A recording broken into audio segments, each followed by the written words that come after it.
क्या आपने कभी चीफ जस्टिस पर कोई दबाव नहीं डाला? कभी उनको ये नहीं कहा कि ये करना है, ये नहीं करना है? देखिए, चीफ जस्टिस और लॉ मिनिस्टर के बीच में डेली संवाद होते हैं। कई एडमिनिस्ट्रेटिव प्रोसेस होते हैं, एक नहीं, कभी कभी दिन में 4-5 लेटर भी हम लोगों के बीच में आदान प्रदान होते हैं, क्योंकि मिलके ही तो काम करना है। और लॉ मिनिस्टर एक ब्रिज का काम करते हैं सरकार और जुडिशरी के बीच में, तो इसलिए वर्किंग रिलेशनशिप, अंडरस्टैंडिंग बहुत है। उसमें कई चीज़ों में थोड़ा सा विवाद भी हो जाते हैं या कोई डिफरेंसेस होते हैं, लेकिन कन्फ्रंटेशन बिल्कुल नहीं है। और मैं किसी प्रकार से जुडिशरी के ऊपर में, जुडिशियल वर्क में मैं हस्तक्षेप नहीं करता हूं, लेकिन एडमिनिस्ट्रेटिव मामले में तो जरूर अपना बात स्ट्रांगली रखता हूं। इसमें अपॉइंटमेंट ऑफ द जजेस एक विषय है, क्योंकि वो एडमिनिस्ट्रेटिव प्रोसेस है। यही मेरा अगला सवाल था कि आपका chief justice of India justice Chandrachud से कैसा रिश्ता है? उनके हाथ बहुत लंबे हैं, कानून के हाथ तो लंबे होते ही हैं, लेकिन आपके हाथ भी बहुत मजबूत हैं। देखिए, पूर्व के जो चीफ जस्टिस रहे हैं, मेरा उनसे भी बहुत अच्छा संबंध रहा है। अभी जो चीफ जस्टिस है DY चंद्रचूड़, उनका भी स्वभाव बहुत अच्छे हैं, बहुत अच्छा इंसान है। उनका जो नज़रिया है उसमें हमसे अलग हो सकते हैं, लेकिन इंसान के हिसाब से मैं तो कह सकता हूं कि बहुत अच्छा इंसान है। आजकल अतीक अहमद की जब से शूट आउट में हत्या हुई, उत्तर प्रदेश में बहुत सारे एनकाउंटर्स हो रहे हैं। एक्स्ट्रा जुडिशियल किलिंग्स जो है उसने भारत को 2 हिस्सों में बांट दिया है। एक वर्ग ये है जो कहता है कि भाई फिर अदालतों की जरूरत क्या है, अदालतों में ताला लगा दीजिए अगर आपको बाहर ही पूरा न्याय करना है, T20 स्टाइल में ऑन द स्पॉट अगर न्याय करना है। और दूसरे लोग ये कहते हैं कि न्याय मिलता कहाँ है अदालत में, 20-20 साल हो जाते हैं। तो जब ऐसा ऑन द स्पॉट न्याय हो रहा है तो उनको वो अच्छा लग रहा है। कानून मंत्री के तौर पर आपका क्या स्टैंड है इस पर? इसमें 2 बातें हैं। पहला तो कोई भी एक्शन, पुलिस का एक्शन कानूनी तहत होना चाहिए।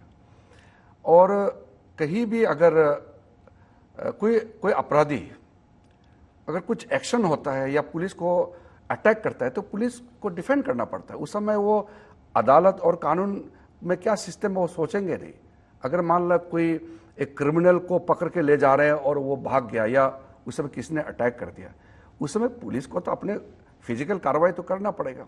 और साथ साथ में पुलिस कमजोर हो जाएगा तो फिर लोग ही कहेंगे ना कि लॉ एंड ऑर्डर को कौन संभालेंगे। तो पुलिस और प्रशासन ये तो मजबूत होना ही पड़ेगा। कानून का डर तो रहना ही पड़ेगा। कानून को इज्जत करना और कानून का एक्शन का डर, ये जब तक नहीं रहेगा तो फिर सिस्टम नहीं चलेगा और हमारा समाज ठीक नहीं होगा। अभी हमारे पास 2 ऑप्शन है। मैं वापस अतीक अहमद पर आता हूं। अतीक अहमद जैसे अपराधियों को या तो एनकाउंटर में मार दिया जाए, और अगर इन्हें अदालत से आप सजा दिलवाएंगे तो ये 20 साल जेल में रहेंगे और जेल से ही अपना गैंग चलाते रहेंगे, जेल से ही सुपारी लेकर मर्डर कराते रहेंगे, जेल से ही बैठे बैठे फोन पर फिरौती लेते रहेंगे, और इनका पूरा गैंग वैसे ही चलता रहेगा। इन दोनों में से न्याय कौन सा है?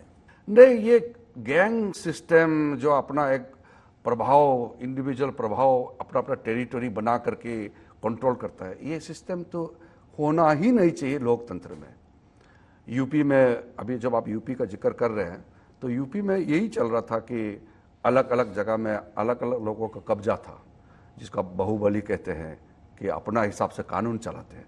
ये तो सभ्य समाज में, लोकतंत्र में ये हम कैसे मान सकते हैं? उसको ख़त्म करने के लिए मोदी जी का तो पूरा ब्लेसिंग तो है ही, लेकिन योगी जी ने जो काम किया है वहाँ ज़मीन पे, उसका तो तारीफ सब जगह कर रहे हैं। मैं इसलिए बहुत केयरफुली कह रहा हूँ कि अगर एनकाउंटर होता है या कहीं एक्शन होता है तो वो एक सिस्टम के तहत अगर मजबूरी में होता है या जहाँ होना चाहिए अगर होता है तो वो तो रोक नहीं सकते हैं। लेकिन जैसे आप कहते हैं ना, फेक एनकाउंटर होता है, गैर कानूनी तरीके से एक्शन होता है, वो तो नहीं होगा। अगर हुआ तो अदालत तो बैठे हुए हैं इसको ठीक करने के लिए। लेकिन कानून का अब प्रभाव यूपी में दिख रहा है। मैं ये आतिक अहमद वाला इशू को डायरेक्ट इसलिए नहीं कह रहा हूँ, अभी टिप्पणी भी नहीं देना चाहता हूँ, क्योंकि कोर्ट में इसका मामला है।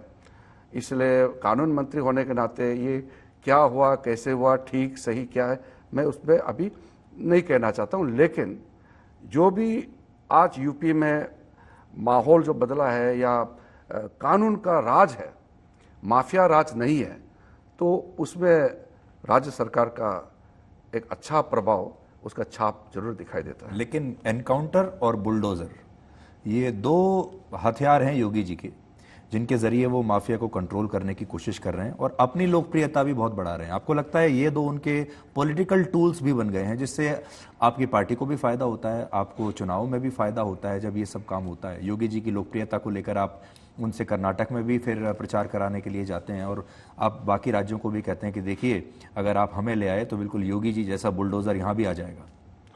देखिए, उसको पब्लिसिटी के लिए, वोट बैंक के लिए या अपना इमेज बढ़ाने के लिए काम कर रहा है, इस तरह सोचना और देखना ठीक नहीं होगा।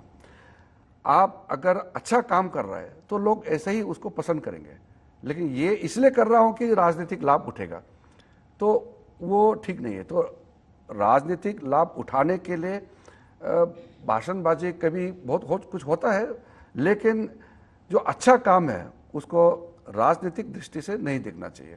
चाहे वो बुलडोजर का काम हो, बुलडोजर अगर चलाता है, अगर वो वैलिड है, कई अपराधी है या जहां कुछ क्लियरेंस करना पड़ता है, जो गैर कानूनी तरीके से अगर कोई कब्जा करके बैठा हुआ है सड़कों पर, किसी कॉलोनी में कुछ भी है जिसको डेमोलिशन करना पड़ता है और वो तरीके से प्रक्रिया के तहत, तो उसको आप इलीगल नहीं ठहरा सकता है। अगर कोई चीज़ इलीगल हुआ है पर्टिकुलरली, तो जैसे मैंने कहा कि उसके लिए कोर्ट है, अदालत में उसका फैसला होगा।